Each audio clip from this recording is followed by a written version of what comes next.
Assalamualaikum warahmatullahi wabarakatuh. Selamat datang kembali di channel Gilang Gula. Ketemu lagi kita di sesi review Premium Live Event. Ini merupakan Premium Live Event terakhir sebelum WrestleMania 40 guys ya. 2 match sudah resmi nih dari pemenang-pemenang Elimination Chamber di Elimination Chamber 2024 Australia ini guys ya. Kita bahas lengkap di Gulat Review.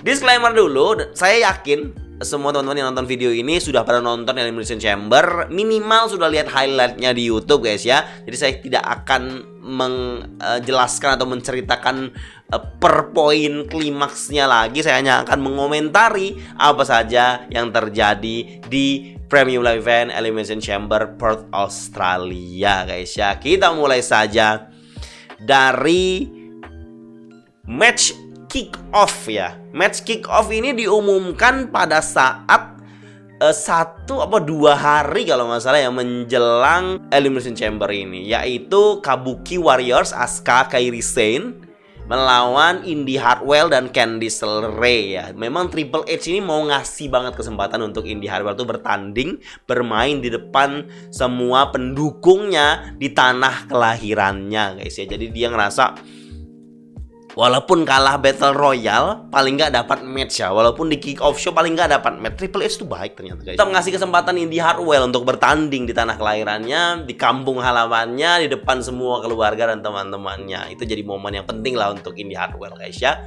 Sama dengan apa yang diberikan Triple H untuk Rhea Ripley di Premium Live Event ini. Malah dia dikasih di main eventnya. Indi Hartwell cukup dengan kick off aja tuh udah harus bersyukur banget guys ya kan. Di Raw kan dia sangat bisa dibilang jobber banget lah. Hitungannya tuh dia low card gitu.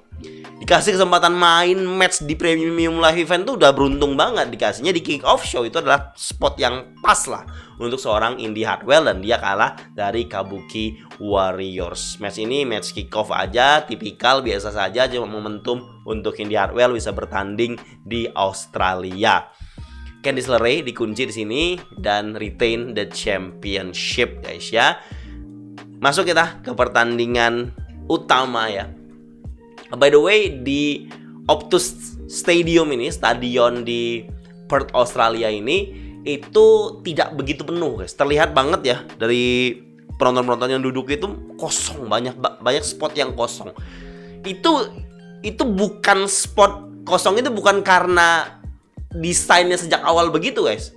Itu memang karena ya nggak cukup untuk ngisi semuanya untuk penonton yang beli tiketnya ya cuma segitu gitu loh. Jadi dia nggak bisa ngisi full tempat di bawah itu. Jadi dibikinlah konsepnya mereka sebagian di sini, sebagian sini, sebagian di sini gitu loh. Jadi kayak dibikin konsep sedemikian rupa biar terkesan itu tidak kosong karena tiket nggak laku habis, itu kosong by design lah ibaratnya gitu ya, untuk menunjukkan kepada penonton. Dan saya lihat beberapa footage dari penonton yang ada di sisi angle lain, itu kelihatan kalau sebagian Optus Stadium itu masih kosong di sebelah sananya gitu ya, nggak disuting oleh WWE. Karena pas kita lihat pas di syuting itu kan yang kelihatannya rame semua tuh, penuh lah gitu, walaupun masih ada spot-spot kecil, cuma tetap kelihatan penuh dan rame gitu. Tapi kalau kita lihat sisi sebaliknya, itu kelihatan kalau bagian itu yang sebelah situ masih kosong gitu. Tapi walaupun gitu 52.000 orang yang nonton itu cukup besar lah ya untuk sebuah Premium Live Event Elimination Chamber guys ya. Ya namanya jauh dari Amerika ya, jadi ada gamblingnya lah ya kalau menyelenggarakan event jauh di luar Amerika. Match pertama untuk Elimination Chamber pay-per-view yaitu Women's Elimination Chamber match untuk Women's World Championship di WrestleMania 40. Pemenangnya bisa lawan Rhea Ripley di WrestleMania 40, dan match ini dimenangkan oleh Becky Lynch sesuai prediksi saya guys. Yang saya lihat di match ini, saya bisa bilang ya dari semua match yang ada ini match terbaik. Aksi-aksi yang dilakukan para pegulat wanitanya itu kayak never ending gitu loh, never ending climax kalau saya bilang guys. Naomi mainnya juga bagus. Yang paling keren tuh Tiffany Stratton, TV Time. Dia ngasih spot-spot yang mantap ya, kebanyakan dari dia gitu loh. Kekuatan Bianca, kekuatan Raquel itu maksimum dikasih performanya di sini. Liv Morgan yang bisa dibilang underdog itu juga cukup bisa menjamin excitement orang melihat dia bisa mengeliminasi yang lainnya. Fans itu sampai mendukung Tiffany Stratton lah, seorang heel di sini. Ketika si Tiffany Stratton ini dipin sama Liv Morgan, orang ngebu loh. TV yang performanya bagus malah dieliminasi sejak dini lah ibaratnya. Lebih cepat lah eliminasinya. Terus face to face-nya si Raquel sama Bianca itu menurut saya oke, karena mungkin ada yang berpikir sesuai rumor mungkin itu spotnya Jade Cargill akan face to face dengan Bianca, tetapi ya diganti sama Raquel. Ya ada keputusan, bisa dibilang keputusan yang tepat juga ya. Jade Cargill nggak dimasukin ke chamber karena dia akan tereliminasi juga, nggak terlihat strong lah tereliminasinya tuh. Dan di endingnya tuh kan terasa cepat gitu guys ya, ketika Bianca bisa dieliminasi oleh Liv Morgan, terus Liv Morgan langsung di handle slam oleh Becky Lynch, dan Becky Lynch begitu saja bisa lolos untuk menjadi penantang Rhea Ripley di WrestleMania 40. Saya ngerasa dari sekian banyak orang di sini, memang Becky Lynch orang yang paling tepat untuk melangkah ke match melawan Rhea Ripley di WrestleMania 40. Lanjut kita ke match berikutnya, match kedua, yaitu Undisputed Tag Team Championship match. Judgment Day, Balor, Priest melawan New Catch Republic, Pete Dunne, Tyler Bate. Retain championshipnya. Ada anak haram yang datang ke sini yang bisa dibilang yang rusak fokus lah ya di sini datang. Cuma JD nggak ada, nggak tahu mungkin nggak dapat visa bagaimana. Arthur yang nggak bisa datang karena dia nyasar ke Austria ya, bukan Australia gitu ya. Kocak. Dan match ini menurut saya bukannya jelek, tapi saya merasa match ini ya nggak jauh beda dengan aksi mereka yang ada di episode SmackDown, episode Raw. Udah nggak yang wah keren banget nggak. Menurut saya malah saking tidak ngerasa match ini sangat-sangat keren, saya tidak begitu banyak mengingat spot-spot apa aja yang terjadi. Cuma untuk dari segi hiburan dan juga teknis yang diperlihatkan dalam match ini, matchnya cukup keren ya guys ya, untuk sebuah premium live event. Seperti yang saya bilang sebelumnya, saya sudah menduga Pete dan Tyler Bate ini kalah karena ketika mereka yang menang turnamen atau mereka yang menang kualifikasi untuk dapat match ini, itu saya sudah menurunkan ekspektasi saya. Kepercayaan saya sudah turun ya untuk dapat new champion di premium live event ini. Jadi semuanya retain guys ya. Ada 3 match title kan retain semua. Dan tidak banyak yang saya bisa komentari dari pertandingan Undisputed WWE Tag Team Championship match ini. Tapi menurut saya sudah tidak akan lama lagi Judgment Day pegang Tag Team Champion. Entah siapa nanti akan mendapatkannya, tapi menurut saya sudah tidak lama lagi guys ya. Lanjut lagi kita masuk ke Grayson Waller Effect Talk Show. Ada Austin Theory yang menyambut Grayson Waller di sini. Austin Theory mendampingi doang. Cuma prediksi saya ada Bloodline tuh nggak ada guys. Tapi dari awal si Grayson Waller ini ngajak semua penontonnya untuk acknowledge Tribal Chief. Gitu. Itu bagian dari ya Grayson Waller ada di pihaknya Bloodline lah ibaratnya gitu. Terus keluar Rollins, keluar si Cody. Ada 2 pengumuman yang kita dapat di sini. Rollins bilang kalau dia sudah tinggal beberapa hari lagi cederanya dan dia udah bisa bertanding lagi lah ibaratnya. Mungkin dalam episode Monday Night Raw minggu depan mungkin ya, kalau memang ada pertandingan untuk Rollins sudah bisa bertanding lah. Udah bisa kerstam lah gitu lah.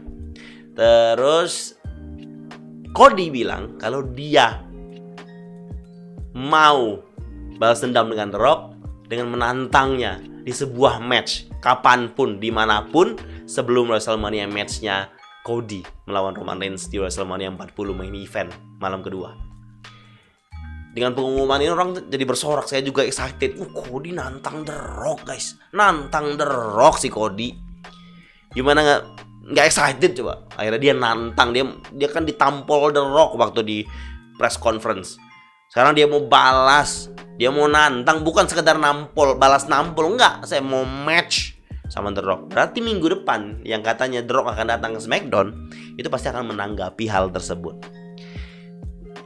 Setelah pengumuman itu, ya Grayson Waller udah mau menutupnya gitu kan. Terus Austin Theory ngejek Cody sama Rollins, saya dikeroyok Austin Theory. Dan Austin Theory ada di situ hanya untuk samsak doang ya guys ya. Grayson Waller-nya nggak dihajar karena biar penonton Australia masih tetap ya happy lah, yang dihajar bukan Grayson Waller. Tanggapan saya terhadap hal ini, saya ngerasa ini ada kemungkinan gini guys, kemungkinan ya guys. The Rock akan menerima tantangan Cody dan matchnya akan terjadi di WrestleMania malam pertama. Dan sooner or later The Rock akan bilang, pertandingannya bukan tentang match biasa. Pertandingannya harus mempertaruhkan WrestleMania main event. Jadi kalau ini mereka akan bertanding di WrestleMania malam pertama, pemenangnya itu akan bisa lawan Roman Reigns. Jadi pemenang untuk WrestleMania main eventnya akan match card main eventnya akan berubah lagi gitu loh. Jadi tidak akan hanya ditampilkan Cody lawan Roman, tapi Roman melawan antara Cody atau The Rock gitu. Jadi kayak ada stake-nya, ada pertaruhan besar yang diberikan untuk WrestleMania malam pertama. Bisa main event, bisa tidak main event, tapi itu baru opini dan juga kemungkinan guys ya, dari mulut saya sendiri. Saya nggak mau ngeklaim dulu ya, karena memang masih bisa berkembang banyak untuk urusan match ini gitu. Sampai kita ke match Elimination Chamber laki-laki, World Heavyweight Championship match at WrestleMania 40 as a prize. Jadi siapa yang menang bisa lawan Rollins di WrestleMania 40. Dan pemenangnya Drew McIntyre. And matchnya, saya bilang di Watch Along, saya bilang lagi di sini, kalau saya merasa match woman itu better daripada match yang men ini. Tetapi ada yang match woman tidak punya, yang ada di match men ini, yaitu adalah drama. Drama di Elimination Chamber yang men itu lebih tebal, lebih terasa solid guys. Dari awal kita disajikan Kevin Owens yang beringas banget, mau menghajar Logan Paul. Itu drama guys. Terus AJ Styles yang mengganggu LA Knight, itu drama juga. Terus di ending Logan Paul menonjok Randy Orton dengan brass knuckle-nya dan buat si Drew bisa ngunci, itu juga drama. Jadi 3 drama ini aja menurut saya sudah membuat match Elimination Chamber for Men ini cukup unik dan lebih membekas ya guys ya di hati penonton Elimination Chamber. Karena drama yang disajikan di Men's Elimination Chamber match ini itu jadi nilai plus untuk match Men's Elimination Chamber ini.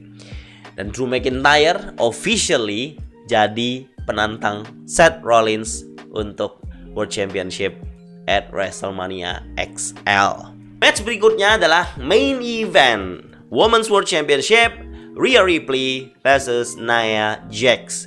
Nia Jax di booking sangat OP sejak episode Raw sebelum Premium Live Event ini. Dan Rhea Ripley itu punya beban harapan besar warga negara Australia guys ya. Jadi mustahil Rhea Ripley kalah. Jadi saya bilang di prediksi ya dia menang. Ya jelas dia menang. Dan matchnya bukannya jelek, bukannya bagus banget, lumayan oke. Performanya Nia Jax sangat dia keluarin di sini. Dominasinya Nia Jax sejak awal sampai akhir di mana Rhea Ripley bisa riptide dia dan akhirnya menang dengan sorakan yang luar biasa dari penonton. Sejak awal kan Rhea Ripley itu didominasi banget tuh. Jadi kayak biar kerasa perjuangan dia pada saat menang itu lebih membahagiakan gitu ya, dengan dikasih drama dominasi dulu oleh Nia Jax. Jadi Nia Jax performanya cukup oke menurut saya sebagai orang yang jadi orang yang OP ya untuk match ini. pertanyaan saya sih bukannya pertanyaan saya bukan performa mereka. Pertanyaan saya, mungkin banyak yang bertanya, saya juga mempertanyakan keputusan Triple H kenapa Rhea Ripley itu ada di main event gitu loh. Kenapa ini main eventnya? Walaupun tujuannya memang ya untuk membanggakan, memberikan excitement untuk penonton Australia. Karena seorang Rhea Ripley, hometown hero mereka, tampil menutup pertandingan gitu. Tapi kan tidak harus jadi main event gitu. Oke, waktu Drew McIntyre menantang Roman Reigns di Clash at the Castle, dia main event. Ya, benar. Tapi kan waktu San Juan Street Fight kan di Backlash Puerto Rico, Damian Priest kan nggak main event. Dan menurut saya yang lebih layak main event sih, kalau nggak Men's Chamber ya Women's Chamber. Menurut saya yang layak main event. Cuma karena memang sekali lagi Triple H mungkin ingin menghargai effortnya Rhea Ripley selama ini, ingin membuat bangga warga Australia lah gitu ya untuk menampilkan Rhea Ripley di sini. Dan ya memang karena itu keputusan Triple H saja gitu untuk ngasih main event spot ini untuk Rhea Ripley. Dan Rhea Ripley komentar tuh, dia pengen spot main event juga di WrestleMania 40 ya. Kagak dong, gantian sama yang lain juga. And that's it. Itu dia Elimination Chamber 2024 Premium Live Event dari Australia Perth guys ya. Saya bisa bilang tidak merasa Elimination Chamber 2024 jadi salah satu Elimination Chamber atau Premium Live Event terbaik lah guys. Enggak, kalau saya bilang. Saya merasa Elimination Chamber 2024 bisa dibilang cukup seru. Berarti kita punya 4 match WrestleMania 40. WWE Championship Roman Reigns lawan Cody Rhodes, World Heavyweight Championship Seth Rollins lawan Drew McIntyre, Women's World Championship Rhea Ripley Becky Lynch, Women's Championship Io Sky dan juga Bayley. It's gonna be a big WrestleMania guys. Mungkin nanti ada yang komentar, aduh gak seru matchnya, bisa ketebak semua pemenangnya. Jika kita bisa menebaknya, bukan berarti match itu ketebak. Kita bisa menebaknya, memprediksinya, itu kemungkinan besar karena kita mengikuti ceritanya minggu demi minggu. Kita jadi lebih, bisa dibilang peka lah guys ya, dengan rencana-rencana yang WWE berikan.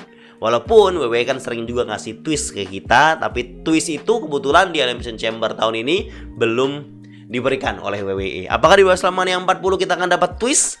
Kita nantikan saja guys ya, apa yang akan terjadi. Terima kasih buat teman-temanku yang masih selalu semangat untuk menjadi pecinta gulat di Indonesia. Thank you.